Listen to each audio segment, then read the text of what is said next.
साल 1940 दुनिया में एक जंग चल रही है और इस जंग को जीतने के लिए जर्मनी ने एक ऐसा प्लान सोचा है जिसके बारे में कभी किसी ने सोचा भी नहीं होगा। कोई हथियार नहीं, कोई फौज नहीं, सिर्फ कागज के नोट। जर्मनी ने एक कैंप में कैदियों को हुक्म दिया कि वो ब्रिटिश पाउंड के बिल्कुल असली जैसे नकली नोट तैयार करें और उसे फिर पूरे ब्रिटेन में फैला दिया जाए ताकि वहाँ की इकोनॉमी और बैंकिंग सिस्टम बिल्कुल हिल जाए, टूट जाए। प्लान इतना भी आसान नहीं था जितना सुनने में लग रहा था। इसकी जिम्मेदारी दी गई बेकेट को, जबकि दूसरी तरफ सीन कट होकर हमें एक हथियार बनाने वाली फैक्ट्री का सीन दिखाया गया। यहाँ आज एक लड़की की बर्थडे थी और जब ये लोग बर्थडे सेलिब्रेट करने में बिजी होते हैं तो अचानक ही वहाँ पर जर्मनी की तरफ से एक बॉम्ब गिरा दिया जाता है और एक ही मिनट में उनकी सारी खुशियाँ खत्म हो जाती। उसके बाद हमें इस मूवी के मेन कैरेक्टर टॉमी को देखा। एक वक्त था कि इस आदमी का नाम सुनकर लोग कांपा करते थे, पर आज वो शहर से दूर एक सुनसान जगह में खामोशी से जिंदगी गुजार रहा था। उसका एक साथी आकर अब उसे खबर देता है कि रात में शहर पर हमला हुआ था और इस हमले में सरवाइव करने वाले लोग अब इन्हीं के इलाके के करीब आकर पनाह ले चुके। मसला ये नहीं था कि लोग उनके इलाके के करीब आए थे, मसला ये था कि उनमें से एक औरत ने टॉमी को पहचान लिया था और उसने इसके बारे में जॉनी से सवाल भी किया और उस आदमी ने जवाब दिया कि टॉमी अब दुनिया से कटकर अपनी एक किताब लिख रहा है। टॉमी जॉनी को यहाँ से भेज देता है और कुछ देर बाद उसे अपनी खिड़की के बाहर कोई बच्ची दिखाई देती है। वो बाहर जाता है और उसे एक लाल स्टॉलर पड़ा हुआ दिखाई देता है। उसने स्टॉलर उठाया, ये उसकी बेटी का था। दूर उसे उसकी बेटी की स्पिरिट भी दिखाई दी जो खेल रही थी, खुश थी। उसे देखकर वो भी खुश हो जाता है और अपनी बेटी के इस दुपट्टे को अपने भाई की ग्रेव पर रखकर आगे बढ़ जाता है। इस टाइम उसकी आंखों में दुख साफ नजर आ रहा था। वो यहाँ पर खड़ा हुआ ही था कि उसे जॉनी ने आकर बताया कि आज उससे मिलने के लिए उसकी बहन आई है। वो अपनी बहन को भी अपने घर के अंदर नहीं बुलाता बल्कि उससे मिलने के लिए उसकी गाड़ी में बैठ जाता है। अदा आजकल पार्लियामेंट की मेंबर थी।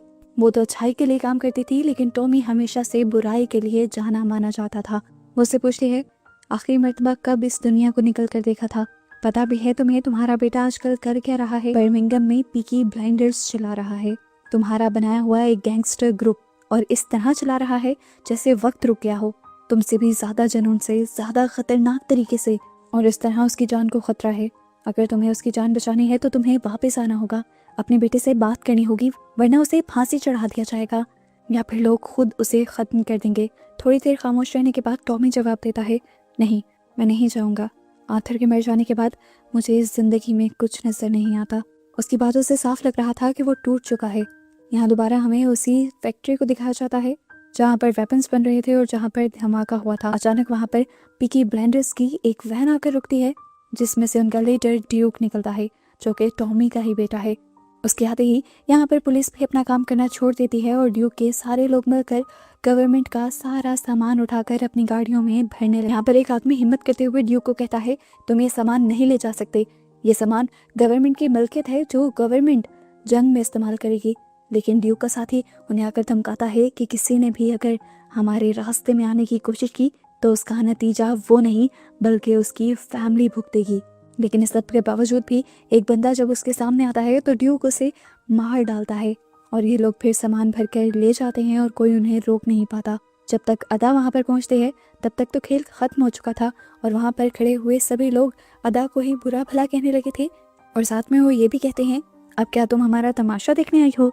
ये सब भी तुम्हारे पीकी ब्लाइंडर्स का किया धरा है। अदा सबको बताना चाहती थी कि पीकी ब्लाइंडर्स में चाहे उसके खून के रिश्ते काम करते हैं, लेकिन कभी उसने पीकी ब्लाइंडर्स का साथ नहीं दिया। लेकिन यहाँ अदा की कोई भी नहीं सुनता। सीन कट होता है और कुछ देर बाद हमें पीकी ब्लाइंडर्स के अड्डे पर जॉन बकेट को दिखाया जाता है जो कि ड्यूक से मिलने आया था।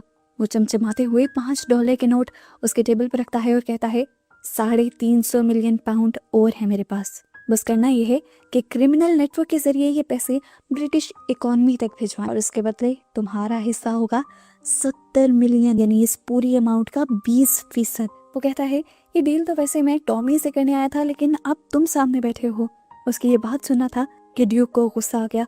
उसने उसके ऊपर गन दानी और कहा, अब टॉमी यहाँ नहीं आता, अब यहाँ का बॉस मैं हूँ, मैं और कोई नहीं।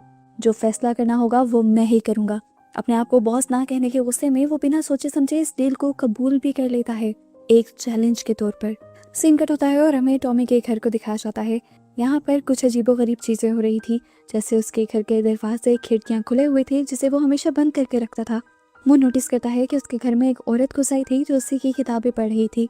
टॉमी उस लड़की को देखता है और एक पल के लिए खो सा जाता है। इस लड़की के चेहरे में उसे कोई और दिख रहा था और वो लड़की खुद ही बता देती है कि तुम्हें मुझ में तुम्हारी वाइफ दिख रही है, और ऐसा इसलिए है क्योंकि वो मेरी जुड़वा बहन थी। यहाँ पर वो एक शॉकिंग ट्विस्ट ये बताती है कि वो अपनी बहन की स्पिरिट से बात कर सकती है और उसी स्पिरिट ने उसे जबरदस्ती टॉमी के पास भेजा है। यानी टॉमी की वाइफ ने अपनी बहन को टॉमी के पास भेजा था। टॉमी अपनी वाइफ की याद में खो जाता है और हमें पास्ट में 1914 का वक्त दिखाया जाता है जब वो दोनों मिले थे। एक रेफ्यूजी कैंप में ये दोनों मिले थे और फिर उसके बाद उनके पास ड्यूक पैदा हुआ था। सीन प्रेजेंट में आते हैं और पता चलता है कि ये सारी कहानी वो औरत ही टॉमी को बता रही थी। और ये सब सुनकर टॉमी हैरान भी था क्योंकि ये बातें सिर्फ उसे और उसकी वाइफ को पता थी। वो कहते हैं अब तुम्हें मेरी बातों पर यकीन आ गया होगा। असल में मैं तुम्हें ये बताने आई हूँ कि तुम्हारा बेटा बहुत बड़े खतरे में है। वो इस टाइम बुरे लोगों के साथ मर चुका है। वो उसे उसके बेटे की मदद करने को कहती है, लेकिन टॉमी कहता है वो ज़माना गया जब मैं उस तरह के काम किया करता था। तब वो लड़की कहती है अगर तुमने मेरी बात मानकर अपने बेटे को बचा लिया तो मैं और तुम्हारी वाइफ मिलकर तुम्हें वो सुकून दे देंगे जो तुम्हें चाहिए, जिसकी तुम इतने अरसे से तलाश में हो। अब टॉमी की वाइफ अपनी बहन के जरिए टॉमी से बात करती है और कहती है ऑथर उस रात अकेला नहीं था ना। असल में टॉमी की वाइफ उस रात की बात कर रही थी जिस रात ऑथर मरा था। टॉमी एक पल के लिए लंबा सांस लेता और फिर आहिस्ता से बोलता है हाँ मैं वहाँ था। उस दिन ऑथर परेशान था, मुझसे पैसे मांगने आया था और गन भी वो साथ लेकर आया था। उसने मेरी गाड़ी ली थी। उस टाइम वो नशे में धुत था। उसने मुझे ही शैतान समझना शुरू कर दिया और आगे जो कुछ भी हुआ वो सब बस एक हादसा था। सिंकट होकर अब हमें टॉमी के बेटे ड्यूक और उसकी बहन एडा को दिखाया जाता है। एडा ड्यूक को समझाने आई थी कि जो कुछ तुम कर रहे हो वो मत करो, लूट मार, गरीबों का पैसा इस तरह मत लूटो और ना ही गवर्नमेंट के खजाने लूटो। इस तरह हम जंग हार जाएंगे, जंग लड़ना हमारे लिए मुश्किल हो जाएगा और अगर तुमने ये सब करना ना बंद किया तो फिर देखना मैं तुम्हारा बहुत बुरा असर करूंगी। यहाँ पर ड्यूक उसकी धमकी पर हंसता है और कहता है आज तक कोई पैदा नहीं हुआ जो मुझे रोक सके। कौन रोकेगा मुझे? आप, आपकी गवर्नमेंट, आपकी पुलिस जो मेरे एक इशारे पर नाचती है। मुझे रोकने वाला सिर्फ एक ही इंसान है और वो है मेरा बाप टॉमी, जो कि अब आधा दिमाग से पागल हो चुका है। उसे इस इंडस्ट्री में अब कोई इंटरेस्ट नहीं, वो भी मुझे रोकने नहीं आएगा। और हाँ, आपको एक और बात बताता चलूं, अब मैं कुछ ऐसा बड़ा करने वाला हूँ जिसके बारे में कभी मेरे डैड या मेरे अंकल ने सोचा भी नहीं था। एता अब इसे छोड़कर उसी के ग्रुप के एक मेंबर चार्ली के पास जाते हैं और उसे कहते हैं कि मैं अपने ही भतीजे के खिलाफ खड़े होने का फैसला ले चुकी हूं। मैं बहुत सारे सबूत लेकर आर्मी कोर्ट में जाऊंगी और ये साबित करूंगी कि मेरे भतीजे ने लूटमार की है और गवर्नमेंट का सामान चुराया है। इसके लिए मुझे कुछ लोगों की जरूरत है जो कि मेरी बात की गवाही देंगे। मुझे प्लीज इन लोगों के एड्रेस बता दो। चार्ली उस पर्ची को पकड़ता है, उसे देखता है और फेंक देता है। कहता है कि सब कुछ बेकार है, उसे अगर कोई रोक सकता है तो वो उसके डैड हैं, ना कि गवर्नमेंट और मिलिट्री। अब बेटा यहाँ से तंग आकर उन लोगों के पास जाती है जिनका घर जर्मन बॉम्ब्स में तबाह हो गया था और वो रेफ्यूजी कैंप में रह रहे थे। वो उन लोगों से कहती है मैं जानती हूँ कि आप लोगों में बहुत से लोग ऐसे हैं जो इस बात के गवाह हैं कि बर्मिंघम फैक्ट्री में ड्यूक ने लूट मार की है और मैं चाहती हूँ कि आप लोग उसके खिलाफ गवाही दें। लेकिन यहाँ उसकी बात मानने को कोई भी तैयार नहीं होता। जबकि अगली सुबह हमें दोबारा टॉमी को दिखाया जाता है जो सुबह को जब उठता है तो देखता है कि वो लड़की घर से जा चुकी, लेकिन उसकी बातों का इतना असर जरूर हुआ था कि टॉमी ने अपने बेटे को रोकने का फैसला कर लिया था। वो उठते ही अपनी बेटी का स्कार्फ उठाता है जो आज उसके बेडरूम में आ गया था और ये उस लड़की ने ही लाकर रखा होगा।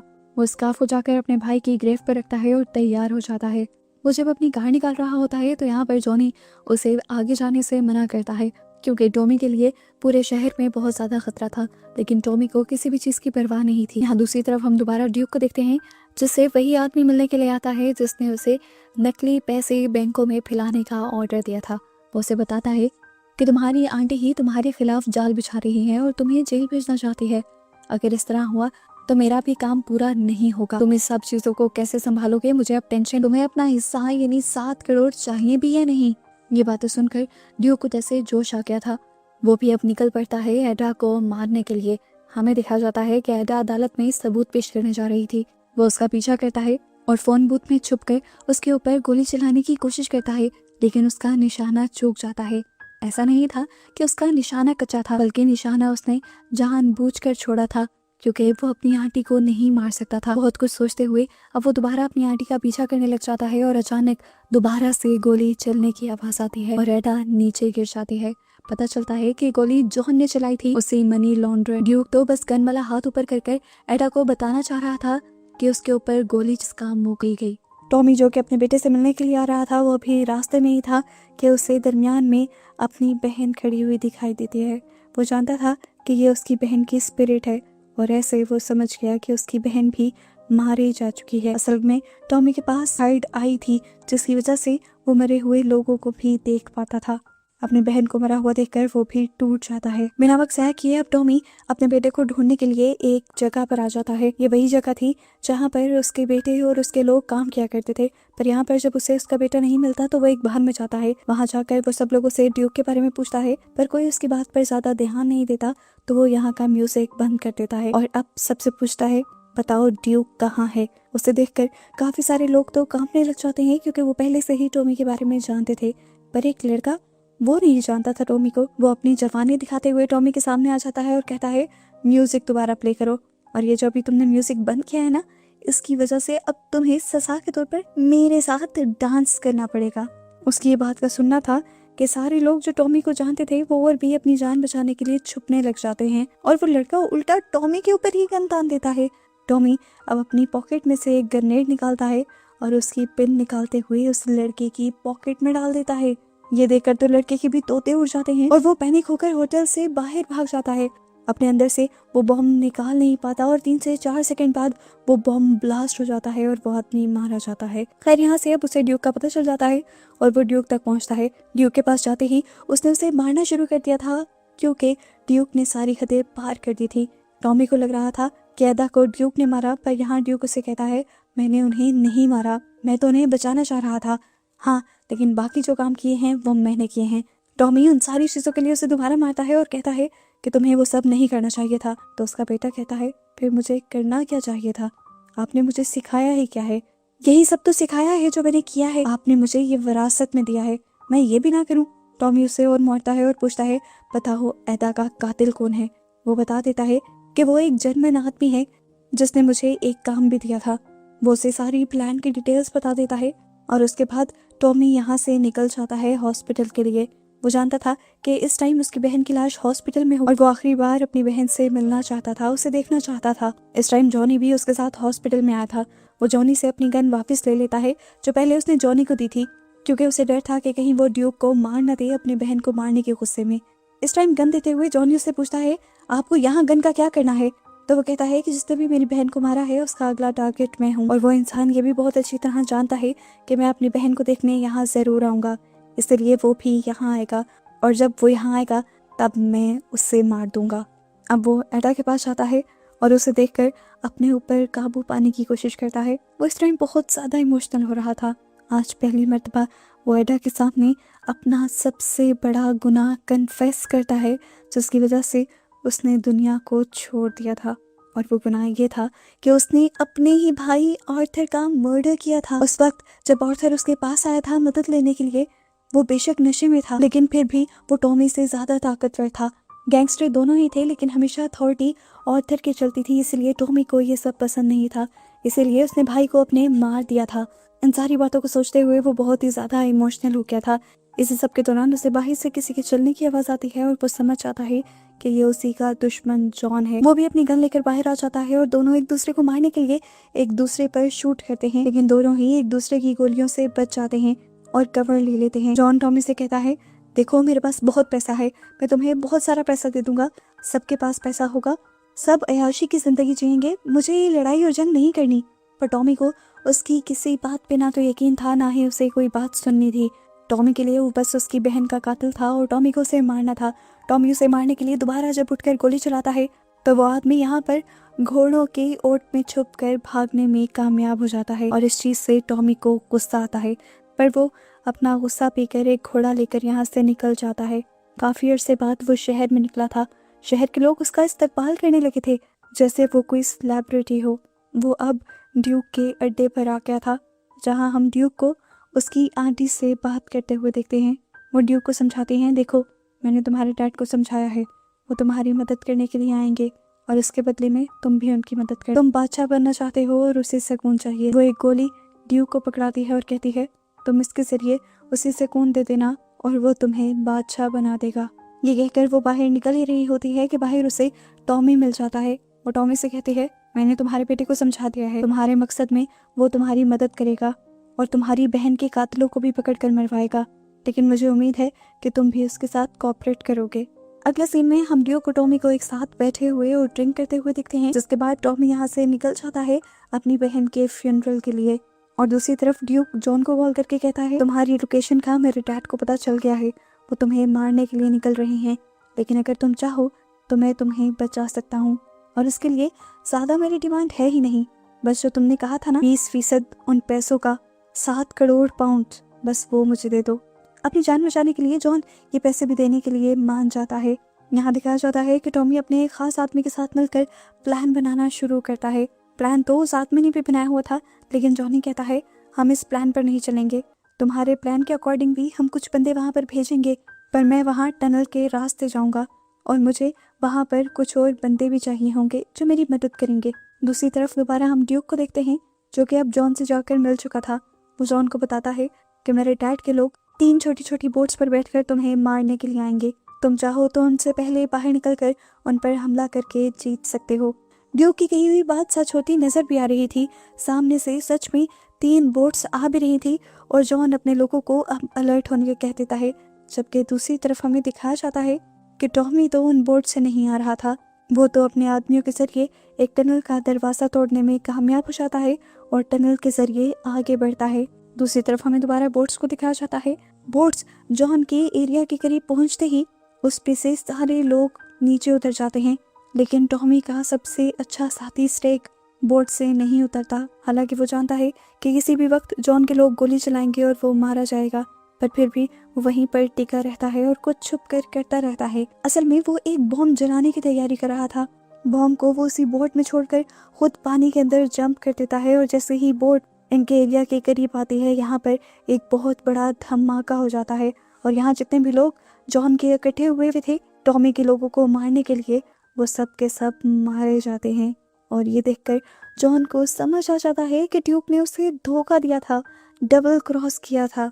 वो असल में था तो अपने डैड के साथ, लेकिन उसने यहाँ जॉन को भी यकीन दिलवाया कि वो उसके साथ है, और इस धोखेबाजी के नतीजे में वो उसके ऊपर गन तान देता है।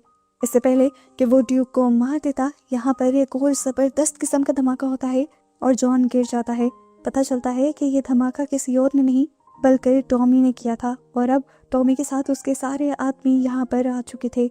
उसके आदमियों के यहाँ आने पर जॉन के भी आदमी अलर्ट हो जाते हैं और इस सब के दरमियान में फाइटिंग शुरू हो जाती है। पर टॉमी के आदमी कुछ ज्यादा ही ट्रेन थे, वो जल्द ही जॉन के आदमियों को मार देते हैं और इस सब के दौरान हम देखते हैं कि टॉमी भी जख्मी हो जाता है। ड्यूक जल्दी से टॉमी के पास जाता है और कहता है आपने यहाँ आने में काफ़ी देर कर दी। खैर, अब वो टॉमी से एक बॉम्ब लेता है और जाकर उन सारे पैसों को जला देता है जिनके जरिए जॉन इस मुल्क को गिराने का प्लान बना कर आया था। अपने पैसों को जलता देखकर जॉन को समझ आ जाती है कि उसका खेल खत्म हो गया, इसीलिए वो अपनी गाड़ी में बैठकर यहाँ से भागने की कोशिश करता है, लेकिन इससे पहले कि वो निकल पाता उसे सामने दिख जाता है मौत का फरिश्ता, यानी टॉमी, जो कि गन लेकर खड़ा था। वो बड़े आराम से 2 फायर कर उसे मार सकता था, लेकिन उसने इंतजार किया कि पहले जॉन उससे मारे, क्योंकि वो भी ये जिंदगी जीना नहीं चाहता था। जॉन जब उसके ऊपर 2 फायर करता है, उसके बाद टॉमी उसे एक ही दिल पर फायर करके मार देता है। अब अपने आप को पूरी तरह मरवाने के लिए वो अभी भी जॉन की कार के सामने ही खड़ा था, पर इससे पहले कि जॉन की कार उसे हिट करती, ठीक वक्त पर ड्यूक आकर अपने डैड को साइड पर कर देता है। यहाँ पर अभी भी उम्मीद थी कि टॉमी की जान बच जाती, पर टॉमी खुद ड्यूक से कहता है कि तुम्हारे पास जो गोली है उससे मुझे सुकून दे दो। ड्यूक अपने डैड को नहीं मारना चाहता था, पर वो जानता था कि उसके डैड को सुकून ऐसे ही मिलेगा, इसीलिए वो गोली जो उसकी आंटी ने उसे दी थी वो अपनी गन के अंदर डालता है और उससे अपने डैड को शूट करके ख़त्म कर देता है। टॉमी को अपने आखिरी पलों वो सब याद आता है जो कुछ उसकी ज़िंदगी में अच्छा हुआ था, उसकी वाइफ, उसकी बेटी, उसकी बहन, और ऐसे ही वो ज़िंदगी के सारे अच्छे पल को एंजॉय करते हुए मर जाता है। जिसके बाद ड्यूक अपने लोगों से कहता है कि जितने भी पैसे हैं इन सारे पैसों को जला दो, और ख़ुद वो अब अपने डैड का फ्यूनरल करने लग जाता है। और ऐसे ही टॉमी के फ्यूनरल के साथ ये कहानी यहाँ ख़त्म हो जाती है।